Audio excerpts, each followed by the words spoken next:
semiconductors, and semiconductors require rare earth minerals, which are very Right. there's a shortage in China is Right. building up now, and we are trying to gain self-sufficiency. Correct. Ramping up the domestic production.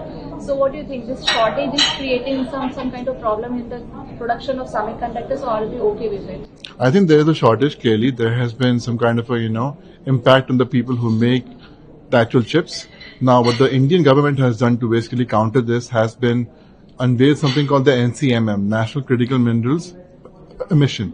Number one. Number two, what they've done is that they've actually, just a few weeks back, the Prime Minister's office announced this new 7,000 crore rare earth magnets PLI scheme.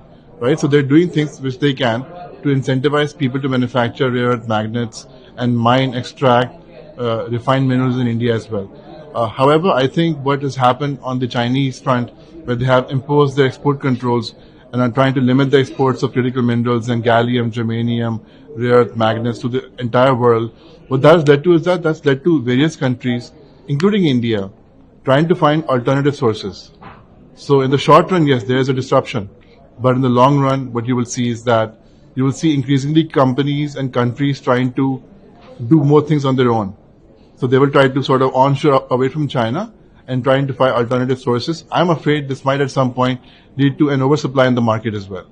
Okay, so there's one more thing. You just mentioned NCCM, that's Yeah. critical, Yeah. mineral mission. Yeah. And what about the ISM? So the Indian Semiconductor Mission 1.0 was established in December 2021 with an overall outlay of 76,000 crore rupees. I believe that entire amount has now been utilized by the government. There has been talks for a while now, especially at SemiCon 2025 in September.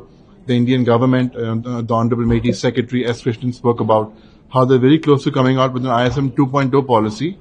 However, that's still in the works, supposedly. It's not come out yet. But by all, given all indications from the industry, it seems that the new policy is going to be focusing on fabrication foundries, packaging plants, design, but also increasingly on the other suppliers as well, in, say, gases, chemicals, materials as well.